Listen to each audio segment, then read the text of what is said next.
One and all, ladies and gentlemen, welcome to the Monaco Island Art Society presentation of 3 Wilde cards, in which Lynn Sharpe will act as the narrator to the glittering but occasionally flawed life of Oscar Wilde, the son, the husband and the father. As Wilde himself said, one should always play fairly when one has the winning cards. This evening, we hope we do. Another quote: "Since illusion is the first of all pleasures, our cast of thousands, no less, would, well, slightly less than thousands, will take you from an Edwardian drawing room repartee to thunderous exchanges in the Arabian desert, from an emergent North America to an English country garden. Oh, I love acting. It's so much more real than life." Our soiree this evening will be in 2 parts, okay? About 50 minutes each, so stay with me. With a 15-minute interval in the middle, okay? Now, could you please check your mobile phones are switched off? Gentlemen, yours are in your pockets. Ladies, yours are in your handbags. Thank you.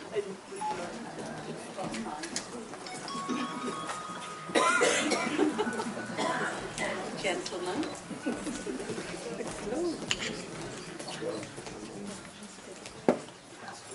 Education is an admirable thing, but it is well to remember from time to time that nothing that is worth knowing can be taught. Friendship is far more tragic than love. It lasts longer. Art is the only serious thing in the world, and the artist is the only person who is never serious. To be really medieval, one should have no body. To be really modern, one should have no soul. To be really Greek, one should have no clothes. Those who see any difference between soul and body have neither. In all unimportant matters, style, not sincerity, is the essential. In all important matters, style, not sincerity, is the essential. Any preoccupation with ideas of what is right or wrong in conduct shows an arrested intellectual development. One should either be a work of art or wear a work of art. To love oneself is the beginning of a lifelong romance.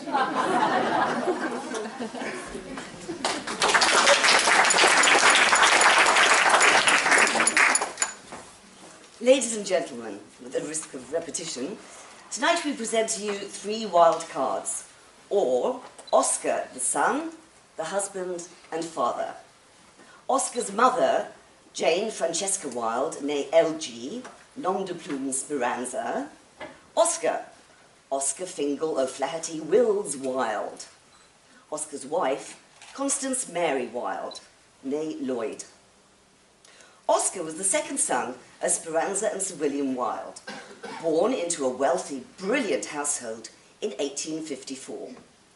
In the autumn of 1855, his father moved the family into the house in Merrion Square, Dublin, where Oscar spent his formative years with an adoring and eccentric mother whose subversive verse enraged the authorities, and a father who was an innovative surgeon, an accomplished antiquarian, a fine writer, a philanthropist, and a philanderer.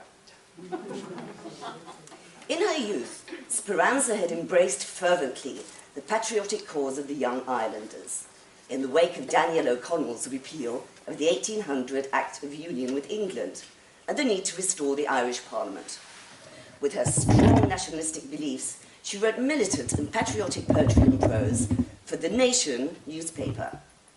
One such poem was The Brothers, written in 1847 on the failed 1798 Wessex Rebellion led by Father Murphy. The poem is a fine eulogy to the brothers Shears, young martyrs to the cause of Irish nationalism. "'Tis but night, falls the lamplight, dull and sickly, on a pale, an anxious crowd. Through the court, and round the judges thronging thickly, with prayers they dare not speak aloud. 2 youths, 2 noble youths, stand prisoners at the bar. You can see them through the gloom, and the pride of life and manhood's beauty. There they are, awaiting their death doom. Before them, shrinking, cowering, scarcely human, the base informer bends, who, Judas-like, could sell the blood of true men, while he clasped their hands as friends. I could fondle the young children of his victim, break bread with his young wife, at the moment that for gold his perjured dictum sold the husband and the father's life. There is silence in the midnight. Eyes are keeping troubled watch till forth the jury come. There is silence in the midnight. Eyes are weeping. Guilty is the final uttered doom. For a moment are the brothers' noble faces came as shadows sad to see. Then silently they rose up in their places and embraced each other fervently. A hymn of joy is rising from creation, bright the azure of the glorious summer sky. But human hearts weep sore in lamentation, for the brothers are left forth to die. Aye, guard them with your cannon and your lances, so of old came martyrs to the stake. Aye, guard them, see the people's flashing glances, for those noble too are dying for their sake.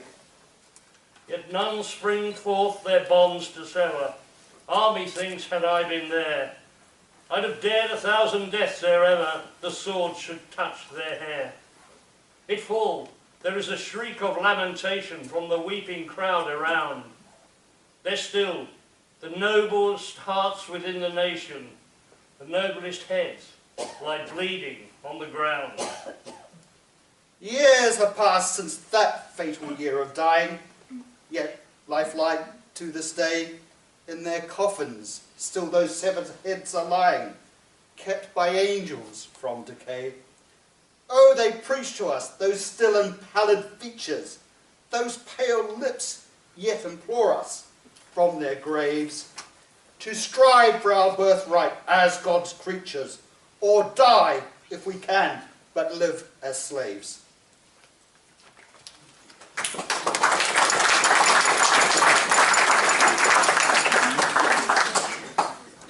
One striking example of Speranza's impassioned nature was when the editor of The Nation, Gavin Duffy, was put in prison in 1848 to await trial for sedition.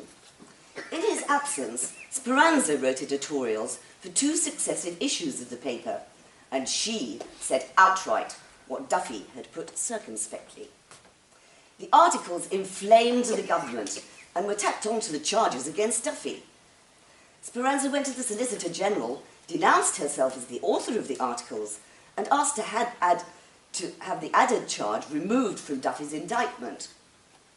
When Duffy was interrogated about the articles, the hour of destiny and Jacta alia est, the die is cast, a tall woman arose in the gallery to interrupt. I, and I alone, am the culprit, if culprit there be. The judge gavelled her down, but the prosecution dropped this line of questioning, and Duffy, although tried 4 times, was at last set free. Speranza's intervention was the most effective act in the 3 great courtroom scenes in which the Wilde family performed. It must have been in her mind 47 years later when she insisted that her son Oscar stand trial rather than run away, anticipating that he too might have a famous victory. Here is a parenthesis regarding the second court case which involved Sir William, Oscar's father, and the alleged rape of a patient, Mary Travers. Although the court came down on the side of Travers, Sir William was only fined a symbolic farthing. However, the court costs and the notoriety led to his withdrawal from public life and depleted wealth. The famine years also inspired Speranza to pen some elegant oratory verse. With the famine years came mass emigration of the Irish, which Speranza also addressed in her poem Exodus. A million a decade. Calmly and cold, the units are read by our statesman sage. Little they think of a nation old, fading away from history's page. Outcast weeds by a desolate sea, fallen leaves of humanity. A million a decade of human wrecks, corpses lying in fever sheds, corpses huddled on foundering decks, and shroudless dead on their rocky beds. Nerve and muscle and heart and brain, lost to Ireland, lost in vain. A million a decade, count, 10 by 10. Column and line of the record fair, each unit stands for 10,000 men, staring with blank dead eyeballs there, strewn like blasted trees on the sod. Men that were made in the image of God. A million a decade. What does it mean? A nation dying of inner decay, a churchyard silence where life has been, the base of the pyramid crumbling away, a drift of men gone away o'er the sea, a drift of the dead where men should be. Was it for this ye plighted your word, crowned and crownless rulers of men? Have ye kept faith with your crucified Lord, and fed his sheep till he comes again? Or fled like hireling shepherds away, leaving the fold to the gaunt wolf's prey? Ye stand in the judgment bar today. The angels are counting the dead rolls too. Have ye trod in the pure and perfect way, and ruled for God as the crowned should do? Count our dead before angels and men. You're judged and doomed by the statist's pen. After her marriage and the move to Merrion Square, Speranza held conversaziones, to which the cream of Dublin's intelligentsia was invited, and at which her children were present. Lady Wilde was described as elephantine in build and extravagant in manner. One friend said, when she walked, there was a peculiar swelling movement, like that of a vessel at sea, with the sails filled with wind. Perhaps Oscar was thinking of his larger-than-life mother when he created Herodias, the matriarch in Salome. We move now to Herod's palace, which featured a water system, essential to survival in arid Middle Eastern countries. John the Baptist was imprisoned in the water system, and his disembodied voice is heard off stage. For John the Baptist, Wilde chose a more derived biblical Hebrew name, Yochanan. Here is an extract from Oscar Wilde's tragedy, Salome.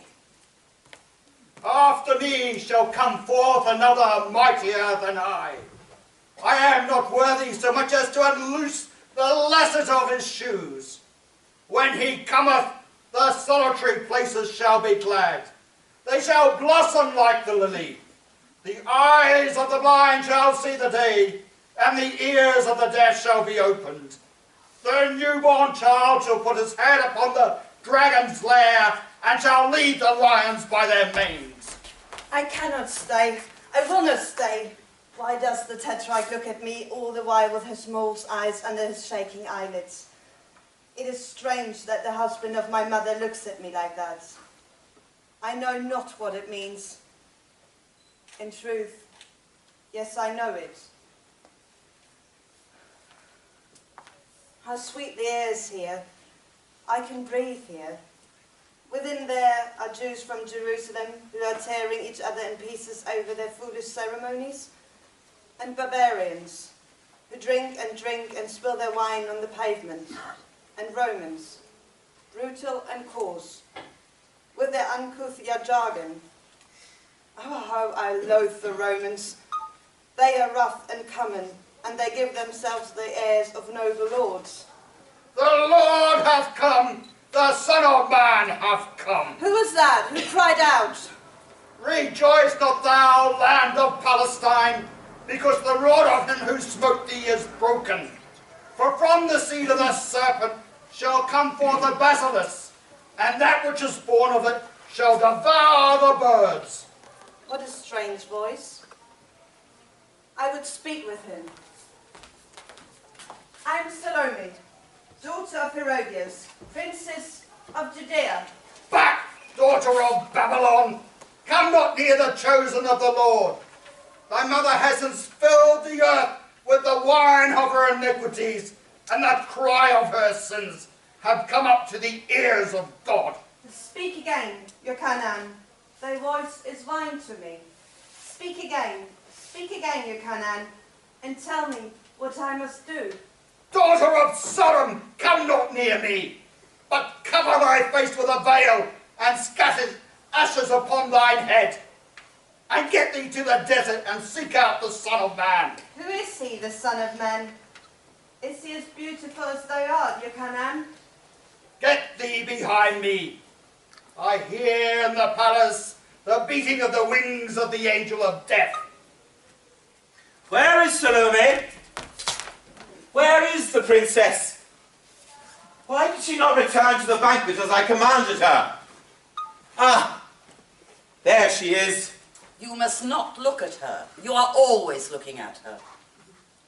The moon has a strange look tonight. Has she not a strange look? No, the moon is like the moon, that is all. Let us go within. You have nothing to do here. I will stay here. The air here is delicious. Yes, the air is delicious. Salome, come and sit next to me. I will give thee the throne of thy mother. I am not tired, Tetrarch. You hear how she answers me, this daughter of yours? She does right. Why are you always gazing at her? Salome, come and drink a little wine with me. I have here a wine that is exquisite.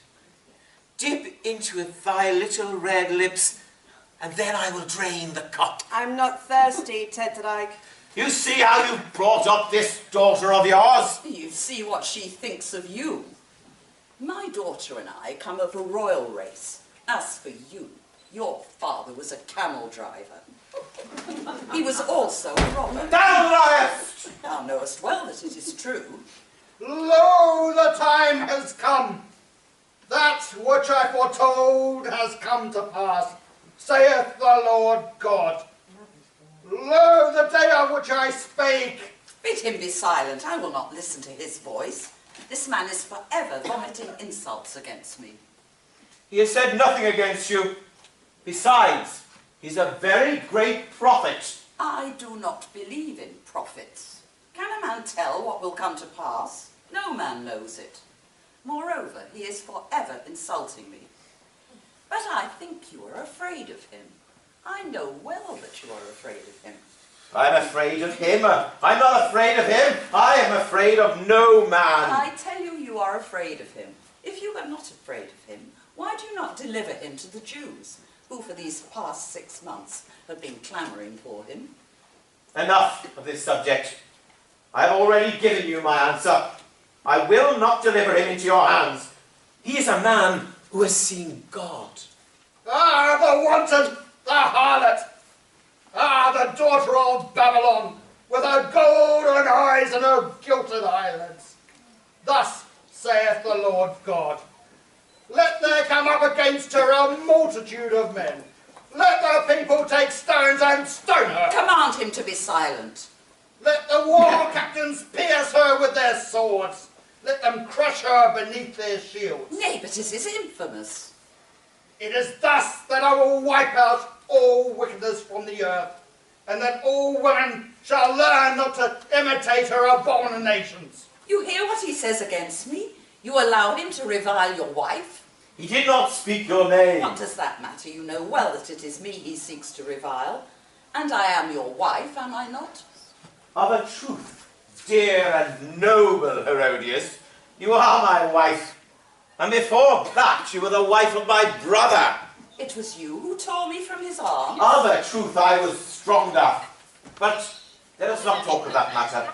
I do not desire to talk of it. Do you not see how pale your daughter is? What is it to you if she be pale or not? Never have I seen her so pale. You must not look at her. In that day, the sun shall become black like sackcloth of hair, and the moon shall become like blood. Oh, I should like to see that day of which he speaks, when the moon shall become like blood. This prophet talks like a drunken man. But I cannot suffer the sound of his voice. I hate his voice. Command him to be silent. I will not. I cannot understand what it is that he said. But it may be that it's an omen. I do not believe in omens. He speaks like a drunken man. It may be that he's drunk with the wine of God. And what wine is that? The wine of God? From what vineyards is it gathered? In what wine press may one find it? You are looking again at my daughter. You must not look at her. I have already said so. You say nothing else. I say it again. Dance for me, Salome. I will not have her dance. I have no desire to dance, Tetrarch. You see how she obeys you? Salome. Salome. Dance for me, I pray you. Dance for me. I am sad tonight. Yes, I am passing sad tonight. When I came hither, I slipped in blood, which is an evil omen. And I heard, I'm sure I heard, the beating of wings, the beating of giant wings. I cannot tell what it means. I am sad tonight. Therefore, dance for me. Dance for me, Salome. I beseech you. If you dance for me, you may have what you will, and I will give it you. Yes, dance for me, Salome, and I will give you all that you ask of me, even unto half of my kingdom. Will you indeed give me whatsoever I ask, Tetrarch? Do not dance, my daughter. Everything, even unto half of my kingdom. You swear it, Tetrarch. I swear it, Salome. Do not dance, my daughter. By what will you swear, Tetrarch? By my life, by my crown, by my gods. Whatsoever you desire, I will give it you, even to the half of my kingdom, if you will but dance for me. Oh, Salome, Salome, dance for me. You have sworn, Tetrarch. I have sworn, Salome. All that I ask, even to the half of your kingdom? My daughter, do not dance. And I have never broken my word. I will pay thee royally. I will give thee whatsoever thy soul desireth. What wouldst thou have? Speak. I would that they presently bring me in a silver charger. In a silver charger. Surely, yes. In a silver charger. She's charming, is she not? What is it you would have in a silver charger? Oh, sweet and fair Salome, you are fairer than all of the maidens of Judea. What would you have them bring you in a silver charger? Tell me, whatsoever it may be, they shall give it you. My treasures belong to you. What is it, Salome? The head of your Canaan. That is well said, my daughter. No. No. That is well said, my daughter. No, Salome. You do not ask me that. Do not listen to your mother's voice. She is ever giving you evil counsel. Do not heed her. I don't heed my mother. It is for mine own pleasure that I ask the head of your Canaan in a silver charger. You have sworn, Herod, forgot not that you have sworn an oath. I know it. I have sworn by my gods, I know it well, but I pray you, Salome, ask of me of something else. Ask of me half of my kingdom, and I will give it you. But ask not of me what you have asked. I ask of you the head of your Canaan. No! No! I do not wish it! You have sworn, Herod. Yes, you have sworn. Be silent! It is not to you I speak. My daughter has done well to ask the head of Yochanan. He has covered me with insults. He has said monstrous things against me. One can see that she loves her mother well. Do not yield, my daughter. He has sworn. He has sworn. Be silent! Speak not to me! Come, Salome. Be reasonable. You will be reasonable, will you not? I have never been hard to you. I have ever loved you. It may be that I have loved you too much. Therefore, ask not this thing of me. This is a terrible thing, an awful thing to ask of me. Surely, I think that you are jesting. The head of a man that is cut from his body is ill to look upon, is it not? It is not meet that the eyes of a virgin should look upon such a thing. What pleasure could you have in it? None. No. No. That is not what you desire. Hearken to me. I have an emerald, a great round emerald, which Caesar's minion sent me. If you look through this emerald, you can see things which happen at great distances. Caesar himself carries such an emerald when he goes to the circus, but my emerald is larger. It is the largest emerald in the whole world. You would like that, would you not? Ask it of me, and I will give it to you. I demand the head of your Canaan. No, no, you would not have that. You say that to trouble me, because I have looked at you all this evening. It is true, I have looked at you all this evening. Your beauty troubled me. Your beauty has always troubled me, and I have looked at you too much. But I will look at you no more. Give me the head of your Canaan.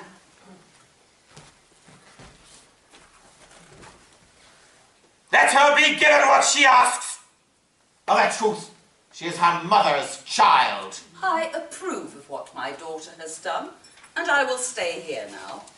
Ha! There speaks the incestuous wife. Come. I will not stay here. Come. I tell you, surely some terrible thing will befall.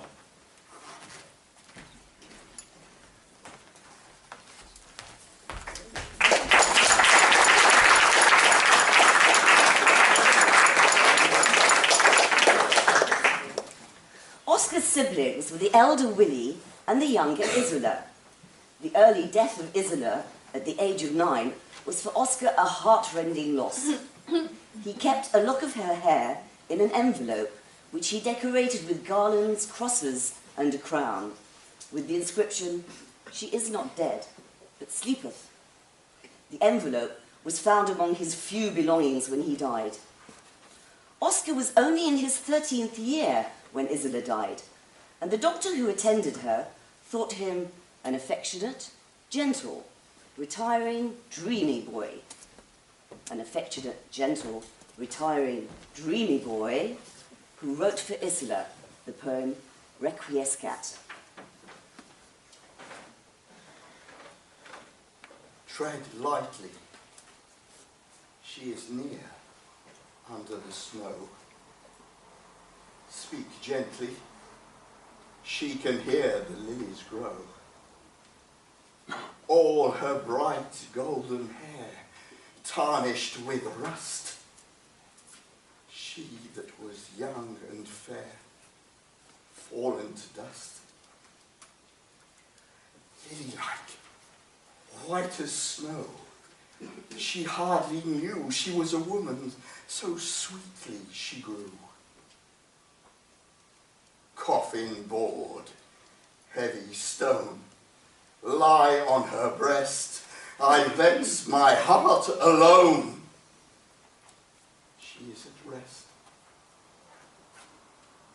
Peace, peace. She cannot hear lyre or sonnet. All my life's buried here. Heap earth upon it.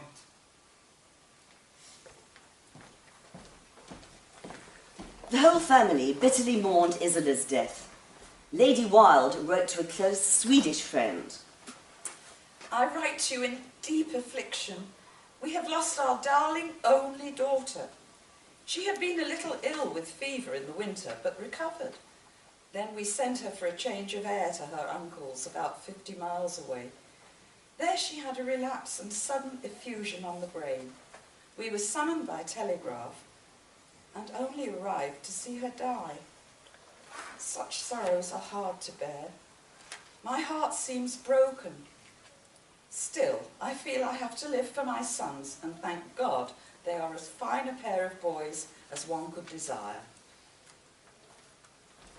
Already, during his formative schoolboy days, Oscar first emerges for us into articulate being, and in 1868, a letter he wrote to his mother from Portoro Royal School gives more than just a glimpse of Oscar the man. Darling Mama, the hamper came today, and I never got such a jolly surprise. Many thanks for it. It was more than kind of you to think of it. Don't please forget to send the National Review. The flannel shirts you sent me in the hamper are both Willie's. Mine are one quite scarlet and the other lilac, but it's too hot to wear them yet. You never told me anything about the publisher in Glasgow. What does he say? And have you written to Aunt Warren on the green notepaper? The rest of the letter referred to a cricket win and to that horrid regatta.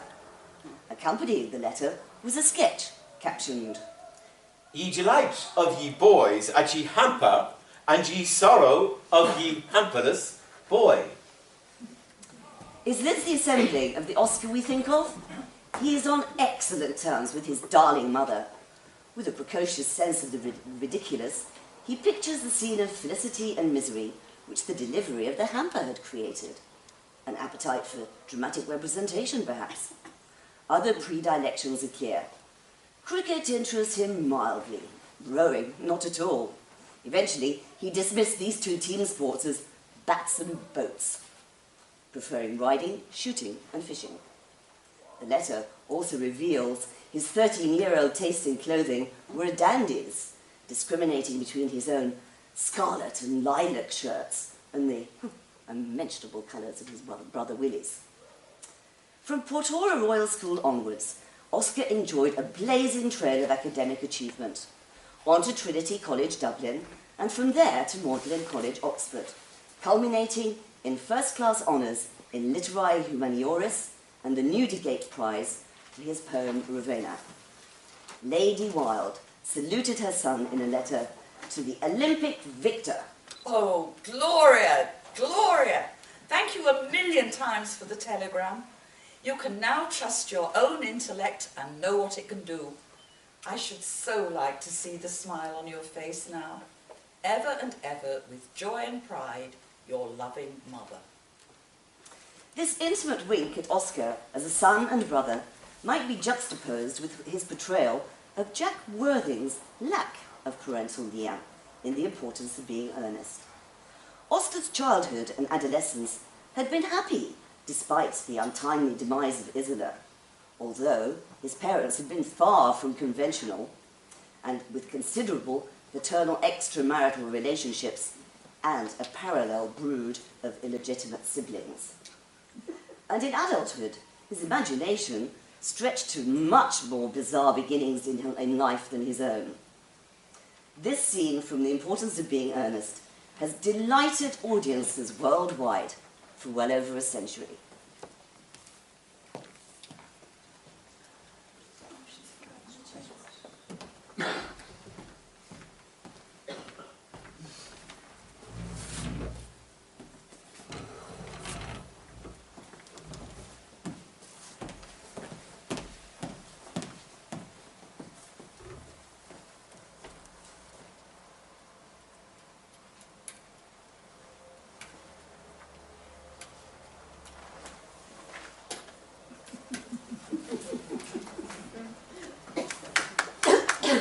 Mr. Worthing, rise, sir, from this semi-recumbent posture. It is most indecorous. Mamma, I must beg you to retire.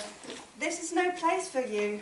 Besides, Mr. Worthing has not quite finished yet.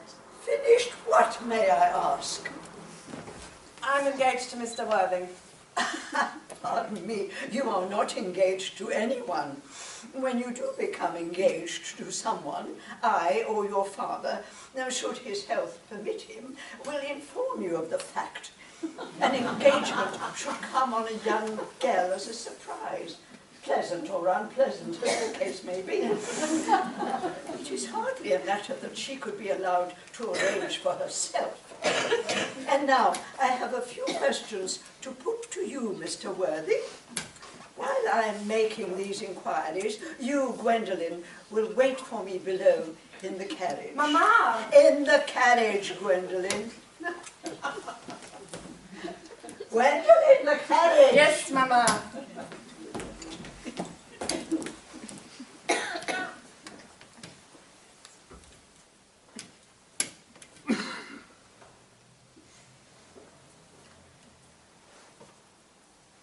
Take a seat, Mr. Worthing. Thank you, Lady Bracknell. I prefer standing. I feel bound to tell you that you are not down on my list of eligible men. However, I am quite ready to enter your name, should your answers be what a really affectionate mother requires. Do you smoke? Well, yes, I must admit I smoke. I am glad to hear it. A man should always have an occupation of some kind. There are far too many idle men in London as it is. How old are you? 29. A very good age to be married at. I have always been of the opinion that a man who desires to get married should know either everything or nothing. Which do you know?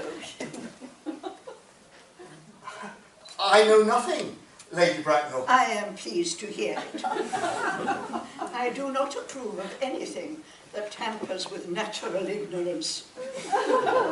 Ignorance is like a delicate, exotic fruit. Touch it, and the bloom is gone.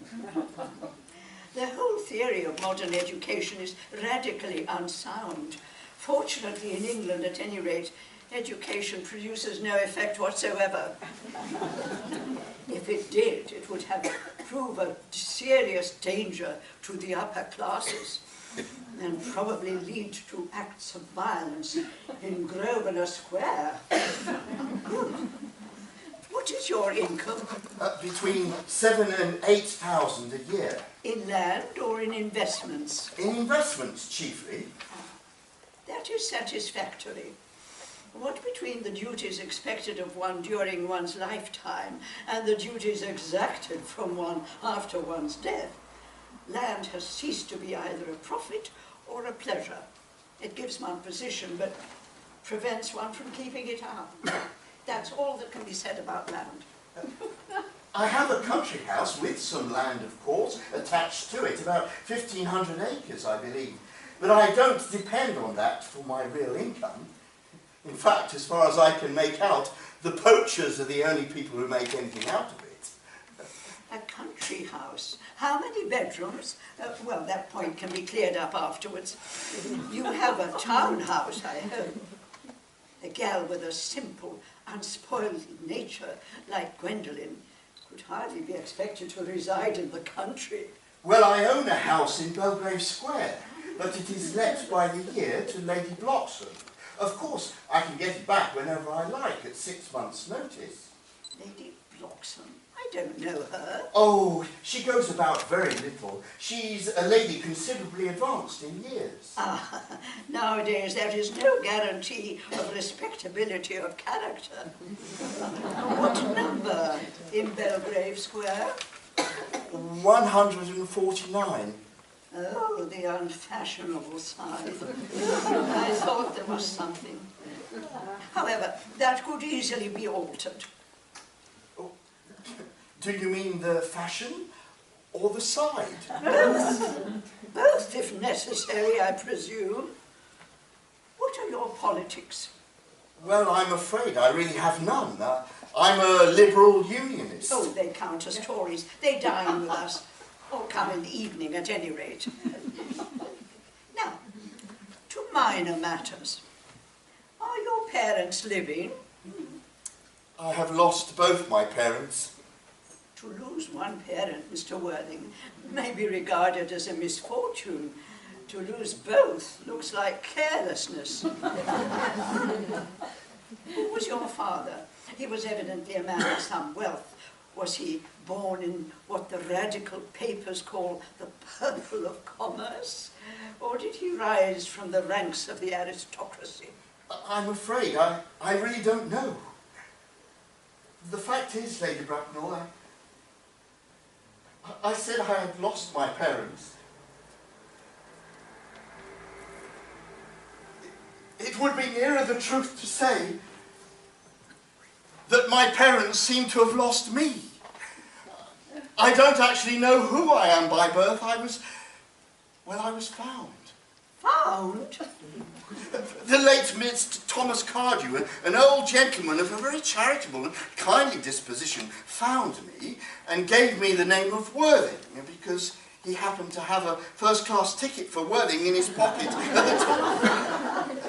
Worthing is a place in Sussex. It's a seaside resort. Where did the charitable gentleman who had a first-class ticket for this seaside resort find you? In a handbag. In a handbag? Yes, Lady Bracknell, I was in a handbag. A somewhat large black leather handbag with handles to it. An ordinary handbag, in fact. In what locality did this Mr. James or Thomas Cardew come across this ordinary handbag? In the cloakroom at Victoria Station. It was given to him in mistake for his own. Cloakroom at Victoria Station? Yes, the Brighton line. The line is immaterial. Mr. Worthing, I confess I feel somewhat bewildered by what you have just told me. To be born, or at any rate bred, in a handbag, whether it had handles or not, seems to me to display a contempt for the ordinary decencies of family life that reminds one of the worst excesses of the French Revolution. And I presume you know what that unfortunate movement led to. As for the particular locality in which the handbag was found, a cloakroom at a railway station might serve to conceal a social indiscretion. Has probably indeed been used for that purpose before now, but it could hardly be regarded as an assured basis for a recognized position in good society. Oh, may I ask you then what you would advise me to do? I need hardly say I would do anything in the world to ensure Gwendolen's happiness. I would strongly advise you, Mr. Worthing, to try and acquire some relations as soon as possible and make a definite effort to produce at any rate one parent of either sex before the season is quite over. Well, I don't see how I could possibly manage to do that. I can produce the handbag at any moment. It's in my dressing room at home. I really think that should satisfy you, Lady Bracknell. Me, sir? What has that to do with me? You can hardly imagine that I and Lord Bracknell would dream of allowing our only daughter, a girl brought up with the utmost care, to marry into a cloakroom and form an alliance with a parcel? Good morning, Mr. Worthing.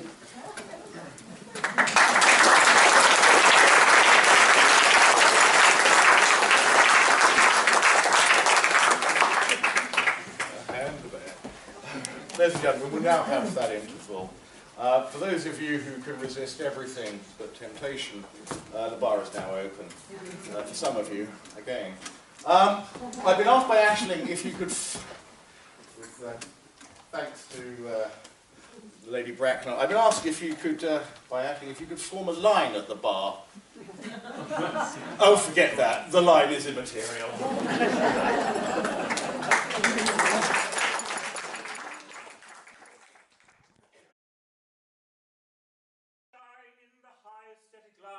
As a man of culture rare, you must get up all the germs of the transcendental terms and plant them everywhere. You must lie upon the daisies and discourse in novel phrases of your complicated state of mind.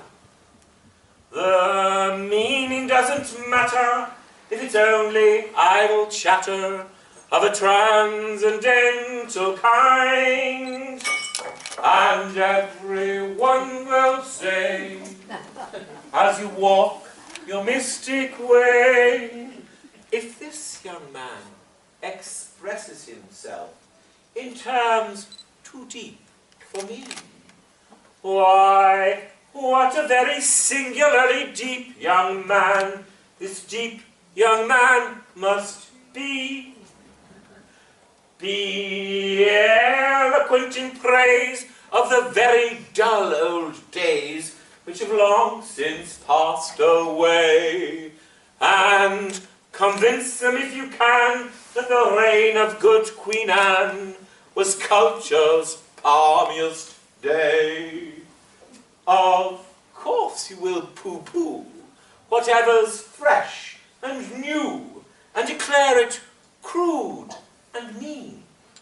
For art stopped short in the cultivated court of the Empress Josephine, and everyone will say, as you walk your mystic way, if that's not good enough for him, which is good enough for me, why, what a very cultivated kind of youth this kind of youth must be. Then a sentimental passion of a vegetable fashion must excite your languid spleen. An attachment a la Plato for a bashful young potato, or a not too French bean. Though the Philistines may jostle, you will rank as an apostle in the high aesthetic band. If you walk down Piccadilly with the poppy or a lily in your medieval hand, and everyone will say, as you walk your flowery way, if he's content with a vegetable love, which would certainly not suit me, why, what what a most particularly pure young man this pure young man must be. Why, what a most particularly pure young man this pure young man must be.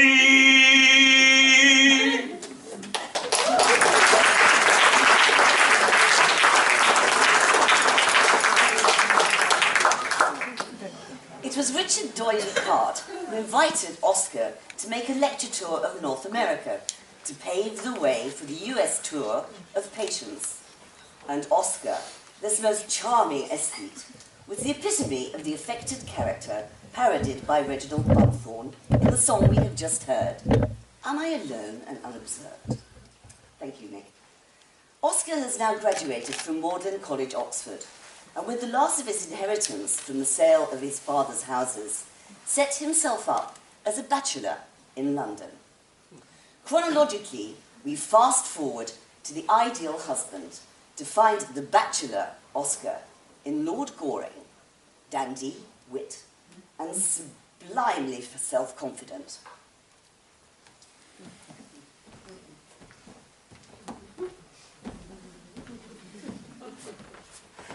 Got my second buttonhole for me, Phipps? Yes, my lord.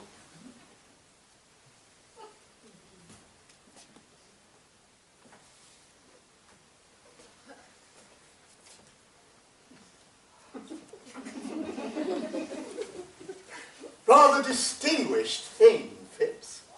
Yes, my lord. I'm the only person of the smallest importance in London at present who wears a buttonhole. Yes, my lord, I have observed that. You see, Phipps, fashion is what one wears oneself. What is unfashionable is what other people wear. Yes, my lord. Just as vulgarity is simply the conduct of other people. Yes, my lord.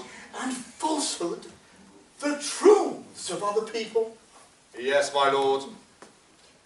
Other people are quite dreadful. The only possible society is oneself. Yes, my lord. To love oneself is the beginning of a lifelong romance, Phipps. Yes, my lord. I don't think I quite like this buttonhole, Phipps. Makes me look a little too old. Makes me almost in the prime of life, eh, Phipps? I don't observe any alteration in your lordship's appearance. Don't, Phipps? No, my lord. I'm not quite sure. For the future, a more trivial buttonhole, Phipps, on Thursday evening. I will speak to the florist, my lord. She has had a loss in the family lately, which perhaps accounts for the lack of triviality your lordship complains of in the buttonhole. Extraordinary thing about the lower classes in England. They're always losing their relations. Yes, my lord, they are very fortunate in that respect. Any letters, Phipps? 3, my lord. Want my cab round in 20 minutes. Yes, my lord. Phipps, when did this letter arrive? It was brought by hand just after your lordship went to the club. That will do. Lady Chiltern. Handwriting on Lady Chiltern's pink notepaper. I wonder what Lady Chiltern has got to say to me. I trust you. I'm coming to you, Gertrude. But what an hour to call. 10 o'clock? Oh, can she be here soon? I must tell Phipps I am not in to anyone else. Lord Caversham. Oh, why will parents always appear at the wrong time? Some extraordinary mistake in nature, I suppose. Oh, delighted to see you, my dear father. Footman, take my cloak off. Well, is it worthwhile, Father? Of course it's worthwhile, sir. Which is the most comfortable chair? Oh, this one, Father. It is the chair I use myself when I have visitors. Thank you. No draught, I hope, in this room. No, Father. Glad to hear it. Can't stand draughts. No draughts at home. Good many breezes, Father. Don't understand what you mean. Want to have a serious conversation with you, sir. My dear Father, at this hour? Well, sir, it is only 10 o'clock. What is your objection to the hour? I think the hour is an admirable hour. Well, the fact is, Father, this is not my day for talking seriously. I'm very sorry, but it is not my day. What do you mean, sir? During the season, Father, I only talk seriously on the first Tuesday in every month from 4 to 7. Well, make it Tuesday, sir. Make it Tuesday. But it is after 7, Father, and my doctor says I must not have any serious conversation after 7. It makes me talk in my sleep. Talk in your sleep, sir? What does that matter? You're not married. No, Father, I am not married. That is what I have come to talk to you about, sir. You have got to get married. And at once. Why, when I was your age, sir, I had been an inconsolable widower for 3 months. And was already paying my addresses to your admirable mother. Damn me, sir, it is your duty to get married. You can't be always living for pleasure. Every man of position is married nowadays. Bachelors are not fashionable anymore. They are a damaged lot. Too much is known about them. You must get a wife, sir. Look where your friend Robert Chilton has got to by probity, hard work, and a sensible marriage with a good woman. Why don't you imitate him, sir? Why don't you take him for your model? I think I shall, Father. I wish you would, sir. Then I should be happy. At present, I make your mother's life miserable on your account. You are heartless, sir. Quite heartless. I hope not, Father. And it is high time for you to get married. You are 34 years of age, sir. Yes, Father, but I only admit to 32. Well, 31 and a half, when I have a really good buttonhole. This buttonhole is not trivial enough. I tell you, you are 34, sir. And there is a draught in your room besides, which makes your conduct worse. What did you tell me there was no draught, sir? I feel a draught, sir. I feel it distinctly. Oh, so do I, Father. It's a dreadful draught. I will come and see you tomorrow, Father. We can talk over anything you like. Let me help you on with your cloak, Father. No, sir. I have called this evening for a definite purpose, and I am going to see it through at all costs to my help of yours. Put down my cloak, sir. Certainly, Father. But let us go into another room. There's a dreadful draught here. Is there a good fire in the smoking room, Phipps? Yes, my lord. Come in there, Father. Your sneezes are quite heart-rending. Well, sir, I suppose I have a right to sneeze when I choose. Oh, quite so, Father. I was merely expressing sympathy. Oh, damn sympathy. There's a great deal too much of that sort of thing going on nowadays. Oh, I quite agree with you, Father. If there was less sympathy in the world, there would be less trouble in the world. That is a paradox, sir. I hate paradoxes. Oh, so do I, Father. Everybody one meets is a paradox nowadays. It's a great bore. It makes society so obvious. Do you always really understand what you say, sir? Well, yes, Father, if I listen attentively. If you listen attentively, conceited young puppy.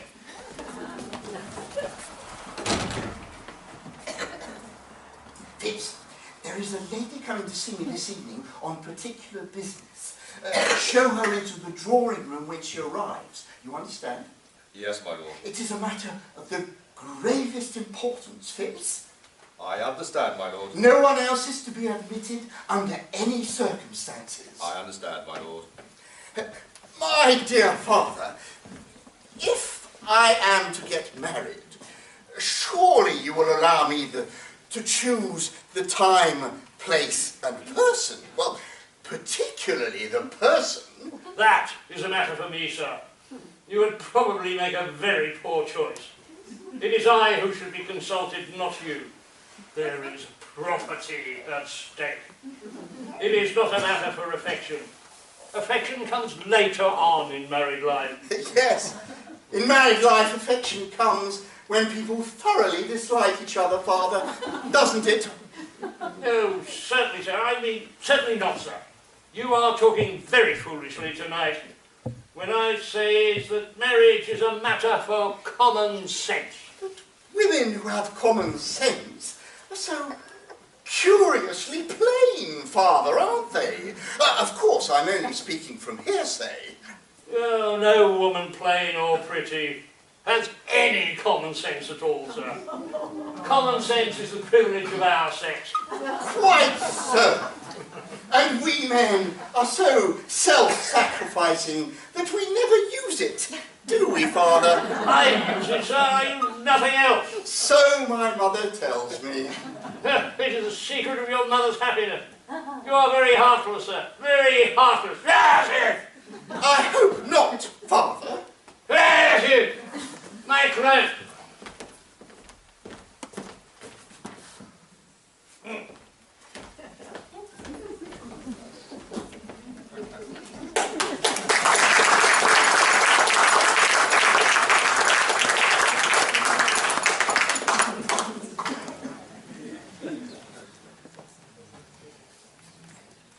Oscar was gradually constructing his literary reputation with the publication of poems, lecture tours, and the staging of his fledgling drama Vera in 1880, and some 3 years later, The Duchess of Padua.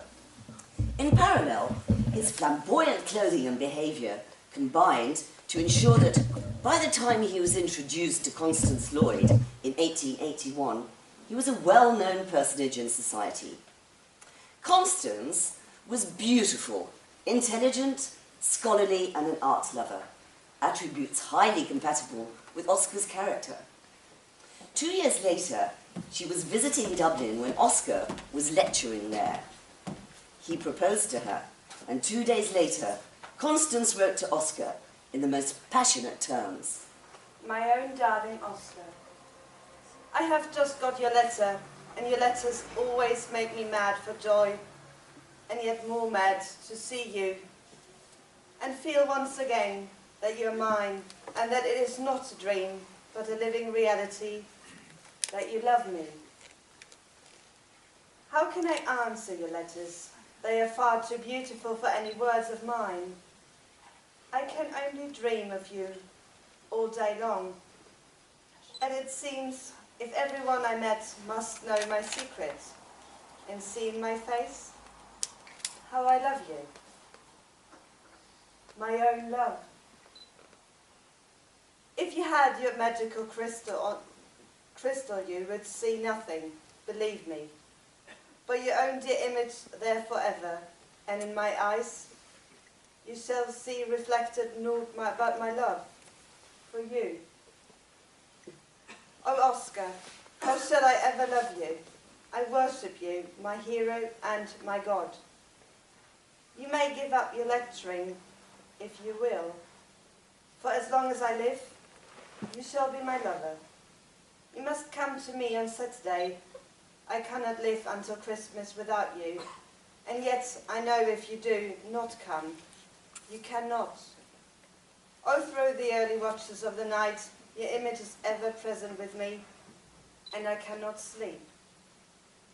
And Oscar, likewise, was besotted by his lovely young wife-to-be, as he wrote to his friend Lily Langtry in 1884. I'm going to be married to a beautiful young girl called Constance Lloyd, a grave, slight, violet-eyed Artemis, with great coils of hairy brown hair which make her flower-like head droop like a flower, and wonderful ivory hands which draw music from the piano so sweet that the birds stop singing to listen to her.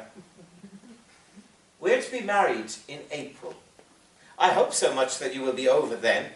I am so anxious for you to know and like her.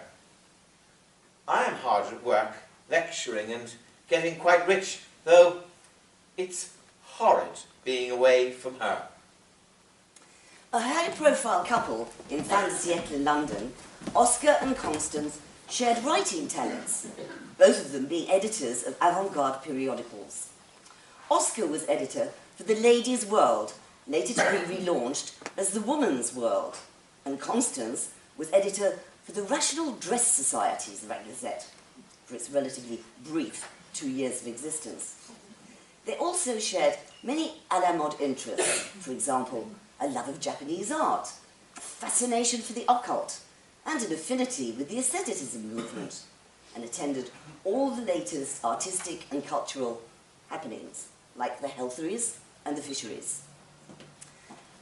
At Oxford, Oscar had been an eager disciple of Walter Pater, who gave him his sense of almost flippant devotion to art, and John Ruskin, who gave him a purpose for it. These proponents of aestheticism had moulded Oscar, and Constance eagerly followed suit. Aestheticism encompassed fashion, taste, attitude, and in the case of the young Wildes, it became a veritable lifestyle, to the point whereby they were often mocked by the press. The Echoes of Society column in the North Wales Chronicle carried a satirical sketch in its July 1884 issue. Mrs. Oscar Wilde speaks. Yes, dear. Dinner is ready. Which do you prefer? Sunflower dried or some toasted lily of the valley? Is that all you have? Oh, no. There's a big dish of violets in the refrigerator. My love, haven't you got anything to eat? Eat. Why? What do you mean? I should like some beef and potatoes and bread and a bottle of ale and some... But the bride of the aesthete had fainted.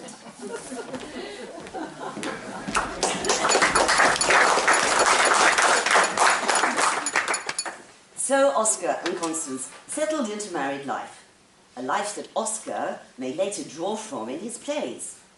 We move now to a scene from Lady Windermere's Fan, published in 1893, and imagine the morning room of Lord Windermere's residence in Carlton House Terrace.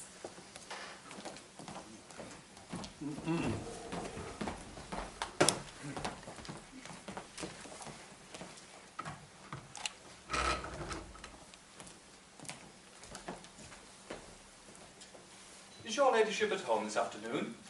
Who has called? Lord Darlington, my lady.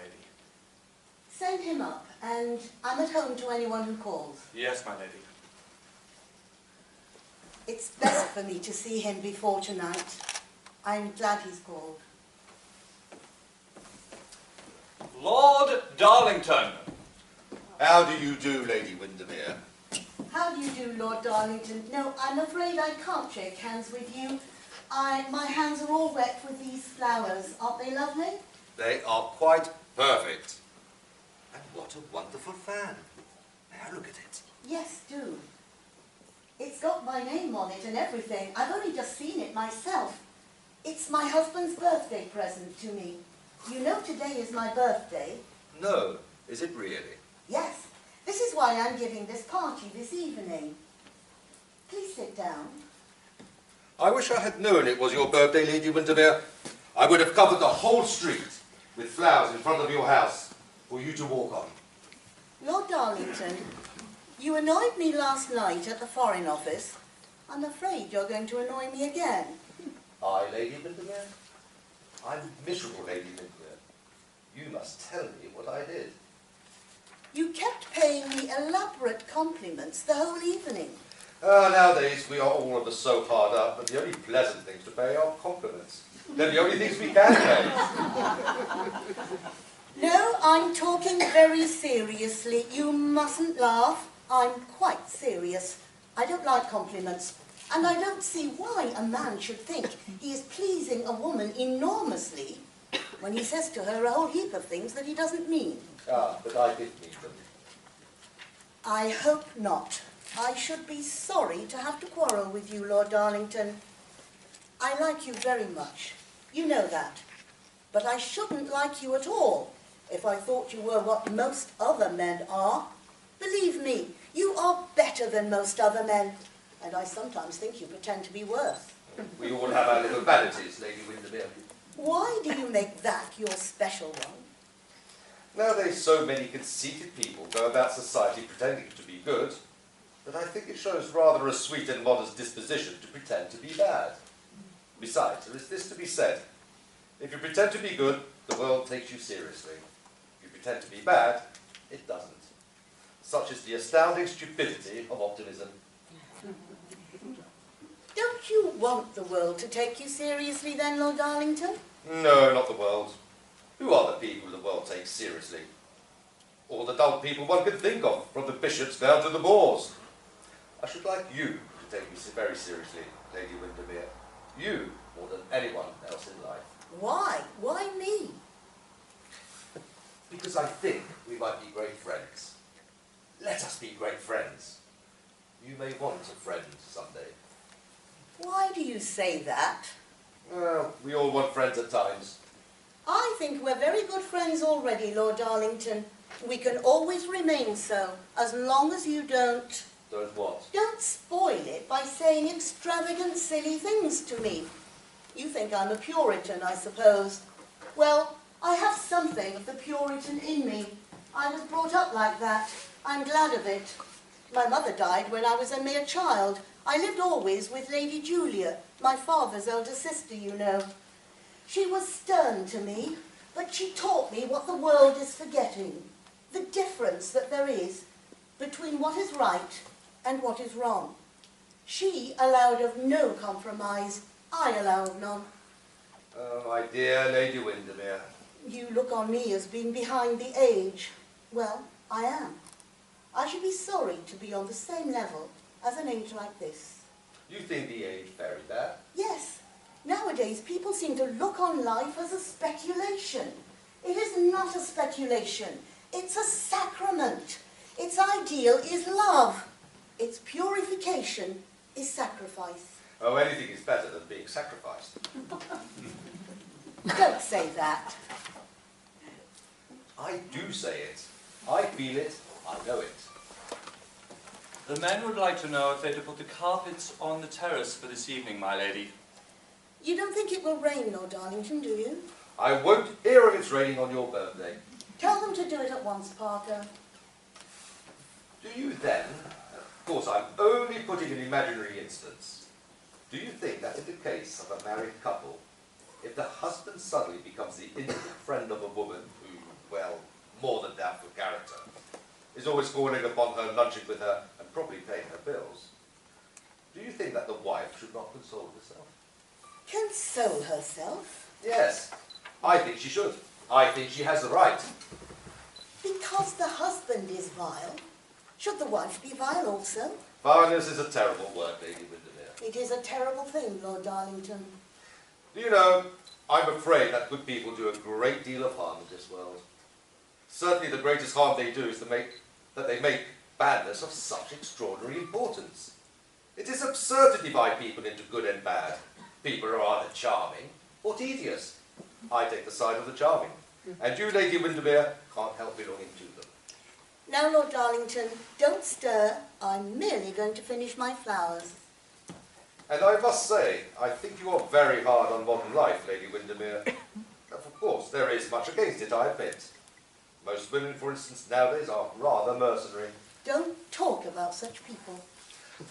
Well then, setting aside mercenary people, who of course are dreadful, do you think seriously that women who have committed what the world calls a fault should never be forgiven?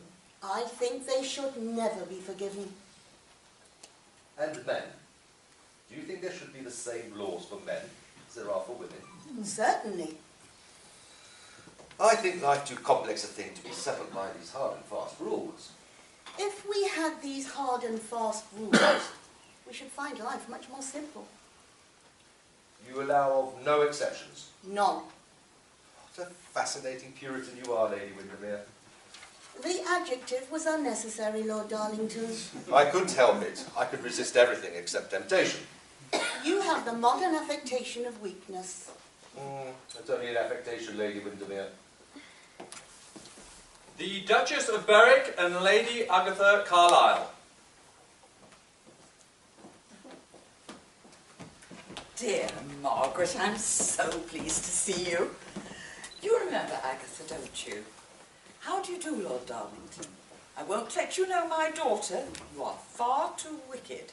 Don't say that, Duchess. As a wicked man, I'm a complete failure. Why, there are lots of people who say I've never really done anything wrong in the whole course of my life. Of course, they only say it behind my back. Oh, isn't he dreadful? Agatha, this is Lord Darlington. Mind you don't believe a word he says. No, no tea, thank you, dear. We have just had tea at Lady Markby's. Such bad tea, too. It was quite undrinkable. I wasn't at all surprised. Her own son-in-law supplies it. Agatha is looking forward so much to your ball tonight, dear Margaret. Oh, you mustn't think it is going to be a ball, Duchess. It is only a dance in honour of my birthday, a small and early. Very small, very early, very select, Duchess. Of course it's going to be select, but we know that, dear Margaret, about your house. It is really one of the few houses in London where I can take Agatha, and where I feel perfectly secure about dear Berwick. I don't know what society is coming to. The most dreadful people seem to go everywhere. They certainly come to my parties. The men get quite furious if one doesn't ask them. Really, someone should make a stand against it. I will, Duchess. I will have no one in my house about whom there is any scandal. Don't say that, Lady Windermere. I should never be admitted. Oh, men don't matter. With women, it's different. We're good. Some of us are, at least. But we are positively getting elbowed into the corner. Our husbands would really forget our existence if we didn't nag at them from time to time, just to remind them that we have a perfectly legal right to do so. It's a curious thing, Duchess, about the game of marriage. A game, by the way, which is going out of fashion. The wives hold all the honours and invariably lose the odd trick. The odd trick? Is that the husband, Lord Darlington? Would be a rather good name for the modern husband. Oh dear Lord Darlington, how thoroughly depraved you are. Lord Darlington is trivial. Don't say that, Lady Windermere. Well, why do you talk so trivially about life, then? Because I think that life is far too important a thing ever to talk seriously about it. What does he mean? Do as a concession to my poor wits, Lord Darlington. Just explain to me what you really mean. I think I had better not, Duchess. Nowadays to be intelligible is to be found out. Goodbye. And now, Lady Windermere, goodbye. I may come tonight, mayn't I? Of course you may, but you are not to say foolish, insincere things to people. Now you're beginning to reform me. It's a dangerous thing to reform anyone, Lady Windermere.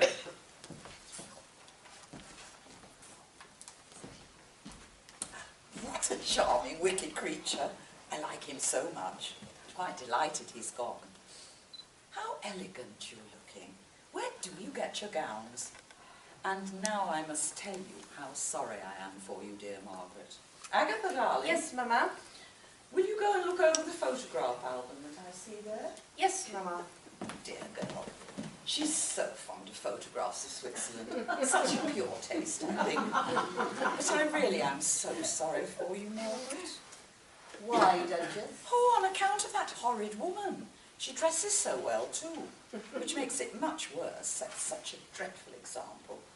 Augustus, you know my disreputable brother, such a trial to us all. Well, Augustus is completely infatuated about her. It is quite scandalous, for she is absolutely inadmissible into society. Many a woman has a past, but I am told that she has at least a dozen. They all fit. Whom are you talking about, Duchess? About Mrs. Erlynne. Mrs. Erlynne? I never heard of her, Duchess. And what has she to do with me? My poor dear. Agatha, darling.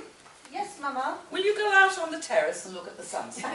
Yes, Mama. Sweet girl. So devoted to sunsets. Shows such refinement of feeling, does it not? After all, there is nothing like nature, is there? But what is it, Duchess? Please sit down. Why do you talk to me about this person? Don't you really know? I assure you we're all so distressed about it. Only last night at dear Lady Jansen's, everyone was saying how extraordinary it was that, of all men in London, Windermere should behave in such a way. My husband? What has he got to do with any woman of that kind? Oh, what indeed, dear. That is the point. He goes to see her continually and stops for hours at a time. And while he is there, she is not at home to anyone.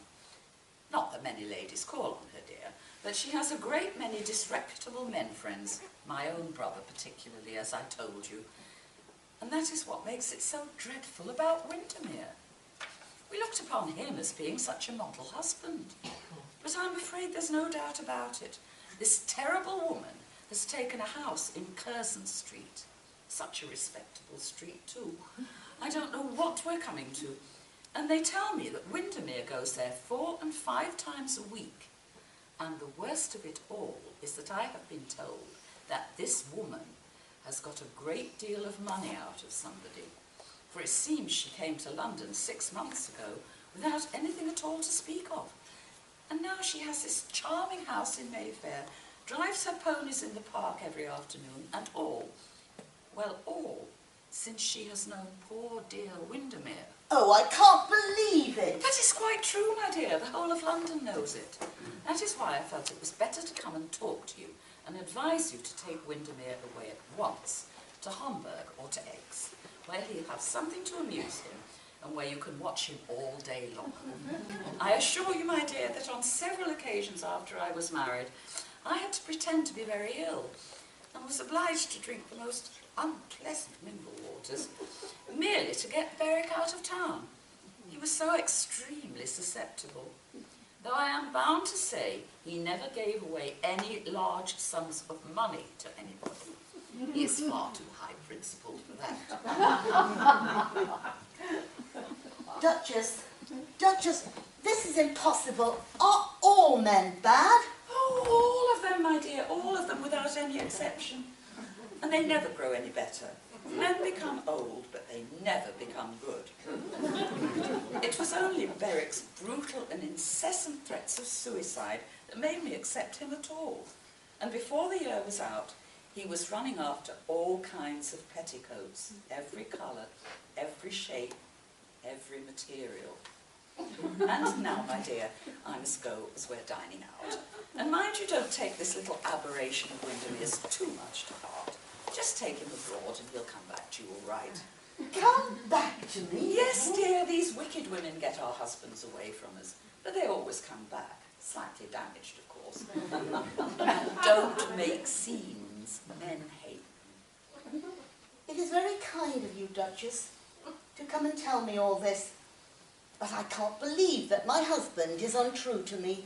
Oh, I was like that once. Now I know that all men are monsters.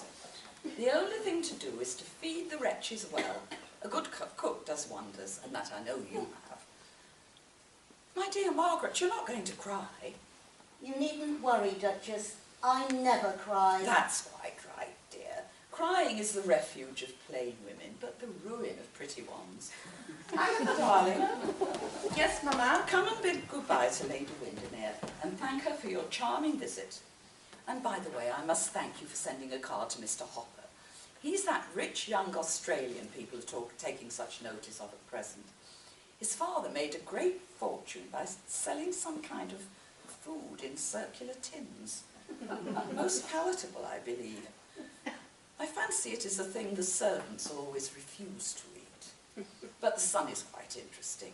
I think he's attracted by dear Agatha's clever talk. Of course, we should be very sorry to lose her. But I think that a mother who doesn't part with a daughter every season has no real affection. We're coming tonight, dear. And remember my advice. Take the poor fellow out of town at once. It is the only thing to do. Goodbye once more. Come, Agatha.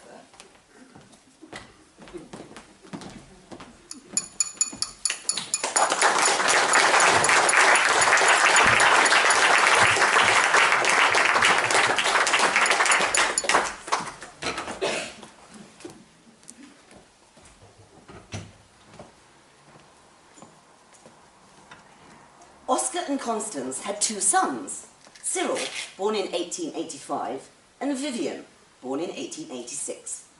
The Wildes were not typical Victorian parents, and their attitude was more hands-on. Unlike many of their contemporaries, they would play with their children, and Constance certainly would do many of the domestic chores that others left to a nanny. Her letters recount incidents of her taking her children to doctors, to tea parties, and shopping for toys and clothes. Even when they were babes in arms, Oscar found his sons compelling, and as they grew older, he indulged his own sense of fun in the games he enjoyed with them. Vivian, Oscar's youngest son, remembered his father playing with him and his brother with childlike delight, down on his hands and knees, pretending to be a lion or a wolf. In Vivian's own words, "There's nothing half-hearted in his methods of play. One day he arrived with a toy milk cart drawn by a horse with real hair on it. All the harness undid and took off, and the churns with which the cart was filled could be removed and opened. When my father discovered this, he immediately went downstairs and came back with a jug of milk, with which he proceeded to fill the churns. We then all tore round the nursery table, slopping milk all over the place, until the arrival of our nurse put the end to that game." Vivian also recalls how, after a romping, horsing around session with their father, he would then calm them down by telling them stories, no doubt the haunting, beautiful fairy tales written for his sons and compiled in the House of Pomegranates and the Happy Prince. After their marriage in May 1884, Oscar went on a lecture tour, during which he penned this love letter to Constance. Here am I, and you at the Antipodes. Oh, exorable facts, that keep our lips from kissing, though our souls are one. What can I tell you by letter? Alas, nothing that I would tell you. The messages of the gods travel not by pen and ink. I feel your fingers in my hair, and your cheek brushing mine. The air is full of the music of your voice. My soul and body seem no longer mine, but mingled in some exquisite ecstasy with yours. I feel incomplete without you. But after a year of married life and the birth of their first son, again, while touring the country, Oscar confided a terrible thing to a friend, a young Cambridge undergraduate, in another letter. There are romantic memories, and there is the desire of romance. That is all. Our most fiery moments of ecstasy are merely shadows of what somewhere else we have felt, or of what we long someday to feel. And strangely enough, what comes of all this is a curious mixture of ardour and indifference. I myself would sacrifice everything for a new experience, and I know there is no such thing as a new experience at all. I think I would more readily die for what I do not believe in than for what I hold to be true. I would go to the stake for a sensation and be a sceptic to the last. Only one thing remains infinitely fascinating to me, the mystery of moods. To be master of these moods is exquisite. To be mastered by them is more exquisite still. Sometimes I think that the artistic life is a long and lovely suicide, and I'm sorry that it is so. And much of this I fancy you yourself have felt. Much also remains for you to feel. There is an unknown land full of strange flowers and subtle perfumes. A land of which it is a joy of all joys to dream, A land where all things are perfect and poisonous. In Oscar's conscience dawns the realization that the freedom and idealism of young, single men remind him of the compromise that marriage entails and what pleasures might lie outside it. Thus began the gradual erosion of Oscar, the loving and devoted husband, an erosion that would accelerate as time went by, as Oscar was drawn into the land of strange flowers and subtle perfumes, a land of which it is joy of all joys to dream, a land where all things are perfect and poisonous. Oscar's success was soaring throughout the early 1900s, and by 1895 it had reached giddy heights. The importance of being earnest and the ideal husband were being played to packed houses in the West End. Both plays were essentially deliciously frothy and light-hearted, though, seen with hindsight and awareness of the black storm clouds gathering, one can sometimes glimpse a dramatic parodying of the real-life tragedy which is about to unfold. We move to a scene in the garden of John Worthing's manor house in the importance of being earnest, that trivial comedy for serious people.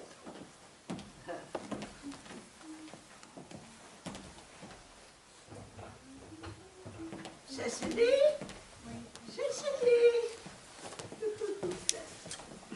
Oh, surely. That is such a utilitarian occupation as the watering of flowers is rather Milton's duty than yours, especially at a moment when intellectual pleasures await you. Your German grammar is on the table. Pray open it at page 15.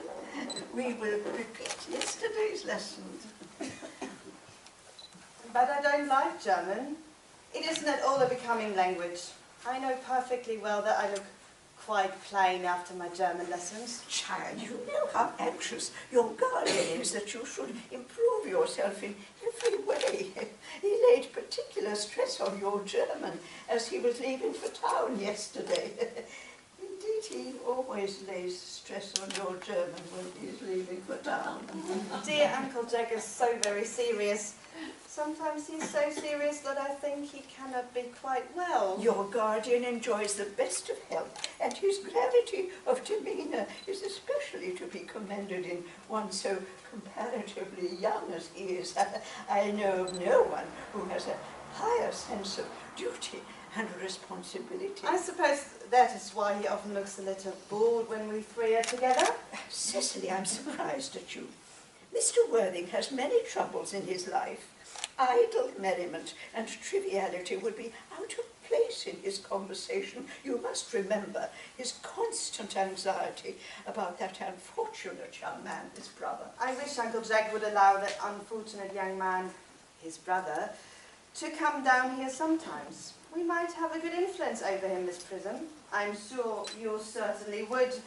You know, German and geology and things of that kind influence a man very much. I do not think that even I could produce any effect on a character that, according to his own brother's admission, is irretrievably weak and vacillating. Indeed, I am not sure that I would desire to reclaim him. I am not in favour of this modern mania for turning bad people into good people at a moment's notice. As a man sows, so let him reap.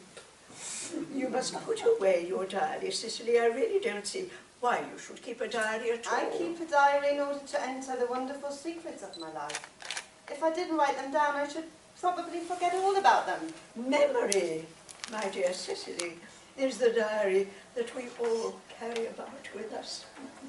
Yes, but it is unusual. It usually chronicles the things that have never happened and couldn't possibly have never happened.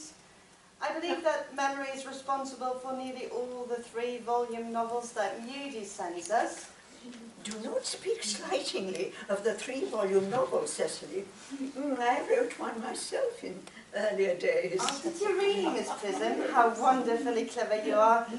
I hope it did not end happily. I don't like novels that end happily. they depress me so much. Well, the good ended happily and the bad unhappily. That is what fiction means. I suppose so, but it seems very unfair. And was your novel ever published? Alas, no. The manuscript, unfortunately, was abandoned. I use the word in the sense of lost or mislaid.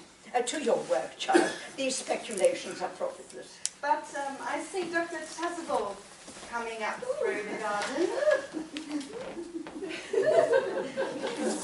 Dr. Chasuble, it's a pleasure.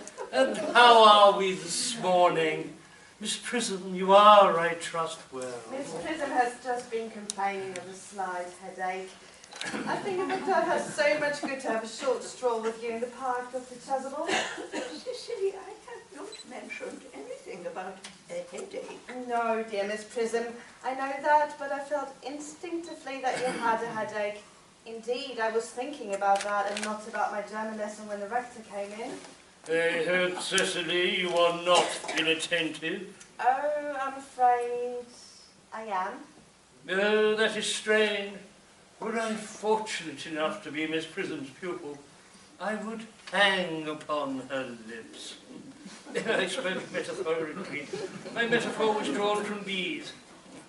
And Mr. Worthing, I suppose, has not returned from town yet? Well, we do not expect him till Monday afternoon. Ah, yes, he usually likes to spend his Sunday in London.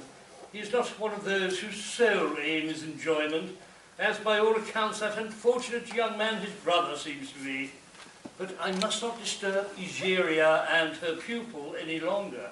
Egeria? My name is Letitia, Doctor. A classical allusion merely, drawn from the pagan authors. I shall see you both, no doubt, at evensong. I think, dear Doctor, I will have a stroll with you. I find I have a headache after all. And a walk might do it good. Oh, with pleasure, Miss Prism, with pleasure. We might go as far as the schools and back. Cecily, you will read your political economy in my absence. The chapter on the fall of the rupee you may omit. It is somewhat too sensational. Even these metallic problems have their melodramatic side. Horrid political economy, horrid geography, horrid German.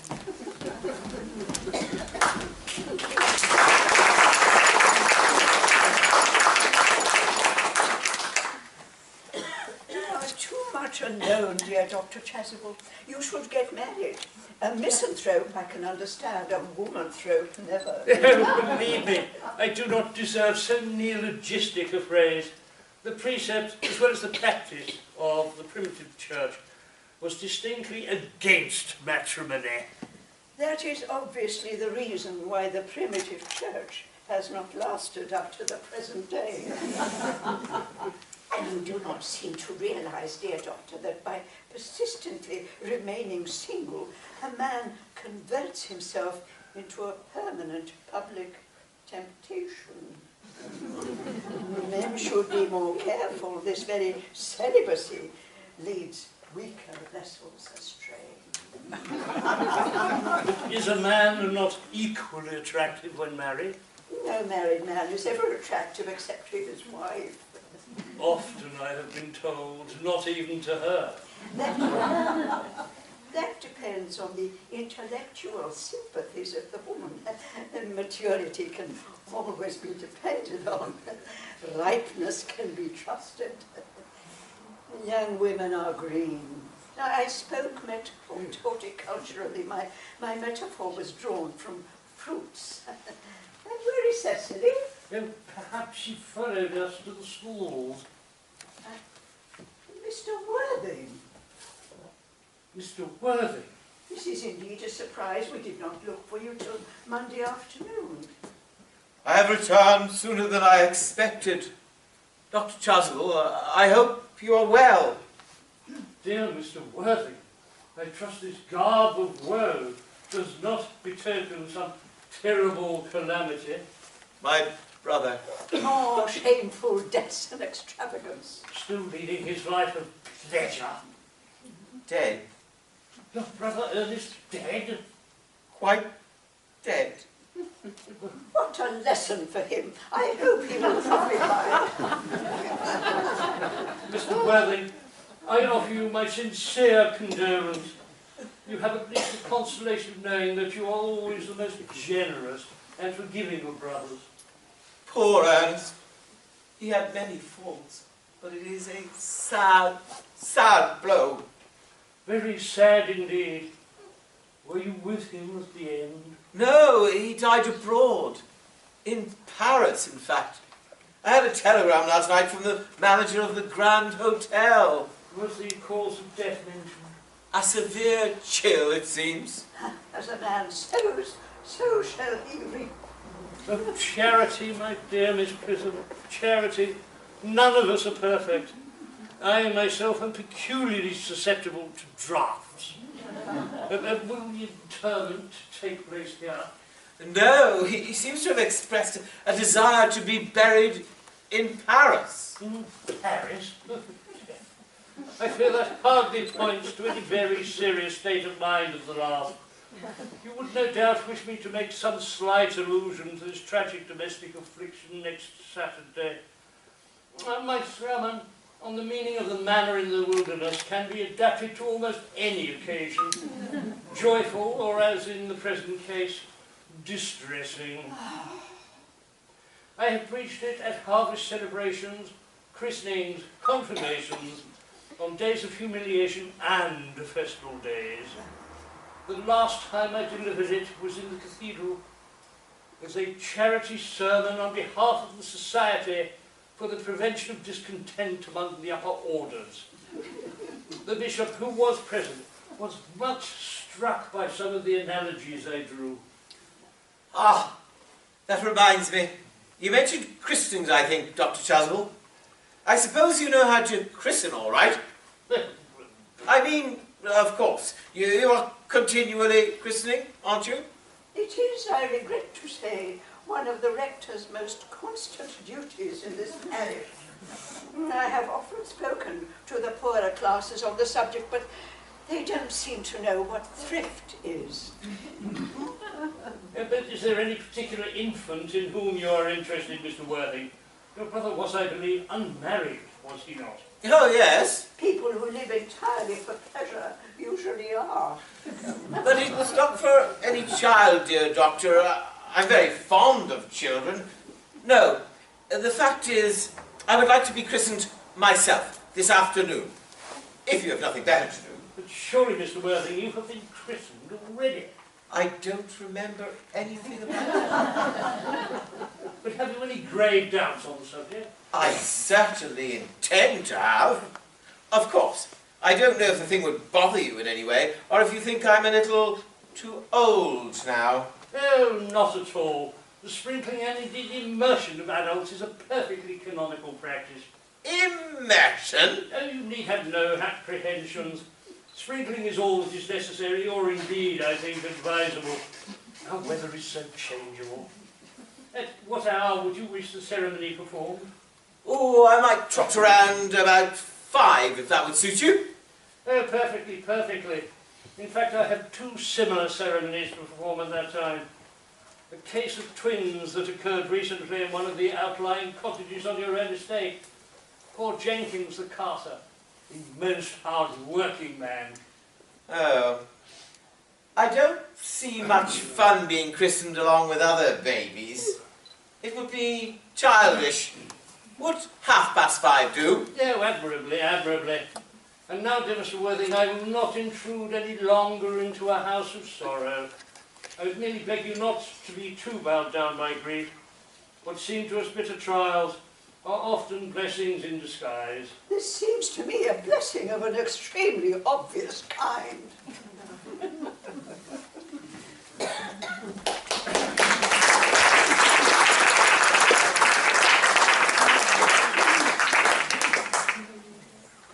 And it was then, on the 28th of February, 1895, Constance came home to 16 Tite Street after a considerable absence to an empty house, and the servants still on board wages as she had left them.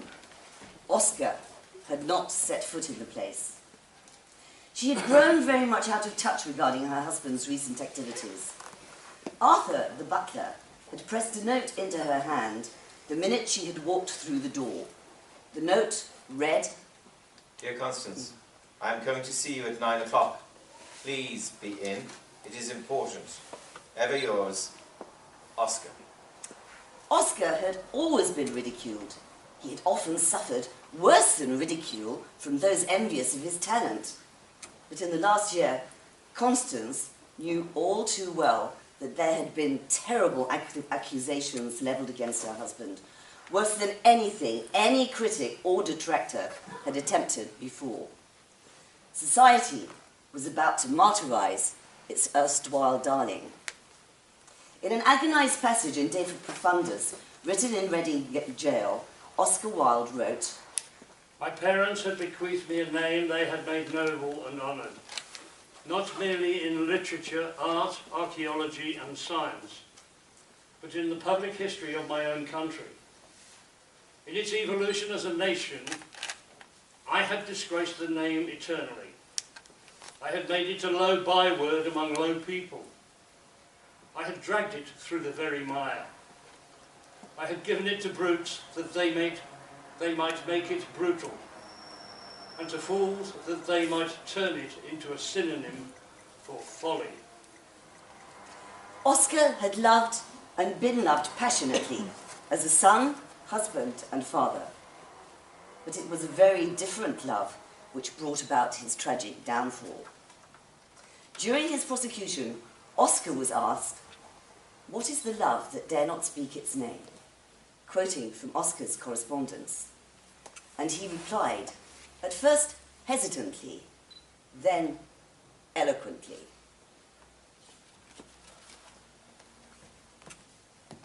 The love that dare not speak its name in this century is such a great affection of an elder for a younger man as there was between David and Jonathan, such as Plato made the very basis of his philosophy, and such as you find in the sonnets of Michelangelo and Shakespeare.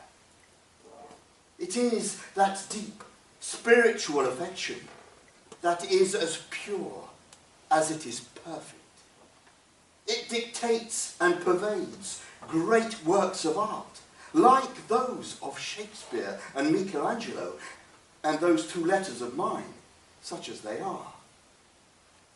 It is in this century misunderstood, so much misunderstood that it may be described as the love that dare not speak its name, and on account of it I am placed where I am now. It is beautiful, it is fine, it is the noblest form of affection.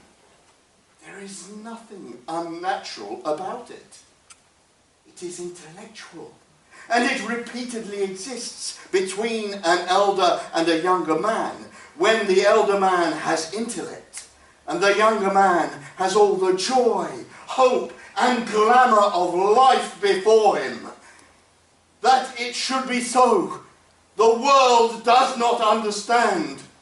The world mocks at it, and sometimes puts one in the pillory for it.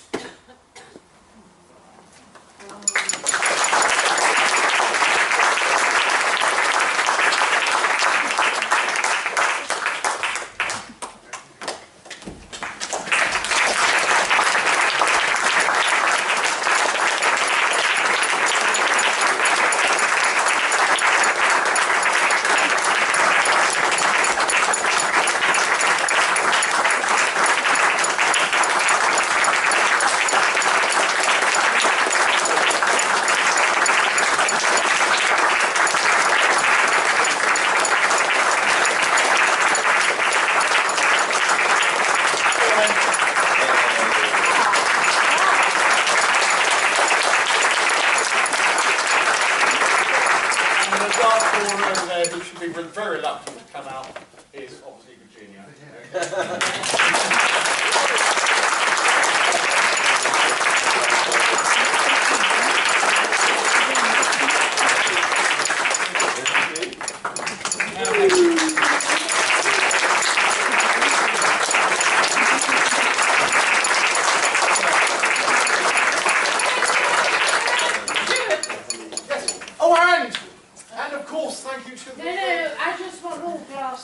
And thank you, obviously, to Aisling for reminding me that she's up there, and indeed Margaret, who's with her. I can only apologise. I will be duly told off later.